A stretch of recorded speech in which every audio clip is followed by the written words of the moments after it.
Pozdrav kolegice i kolege gameri i dobrodošli u još jedan video Tech Ritam portala.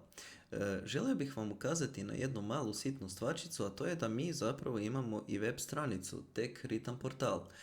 Zove se jednako kao i Tech Ritam portal kanal na YouTube koju upravo sada gledate. Na toj stranici imamo različite novosti iz svijeta gaminga, filma, glazbe, zaista više manje svega. Evo najnoviju stvar, jednu od najnovijih stvari, imamo Reboot Infogamer i recenziju o tome što možete očekivati iz njega. Ali za to pogledajte u videu koji smo napravili vezano za tu temu. A danas bih želio razgovarati o jednoj sličnoj temi koja je usko povezana, a to je našem kompjuteru.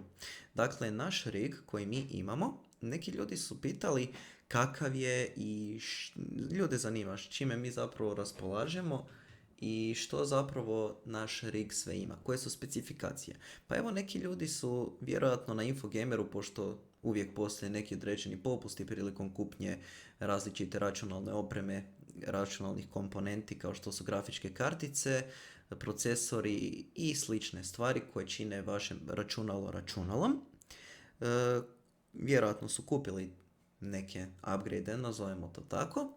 Pa evo, između ostalog smo i mi kupili neke od tih upgrade-a i ako vas zaista zanima čime mi zapravo raspolažemo, pogledajte u nastavku. Pa, tako da evo, na čemu mi igramo, ok, ovo nam ne treba, product placement, dobro, u redu. Dakle, ovo je naše računalo, ovo to je naš kompjuter na kojem mi igramo, odličan i vjeran nam je jako i evo ga, ovako se otvori. I opa, evo ga, znači mi imamo RTX 2080 Super Series, evo odlična grafička kartica, rana sve, znači ne može rano bolje, gledajte ga šta izgleda, macan je, najbolje je, nema ga država.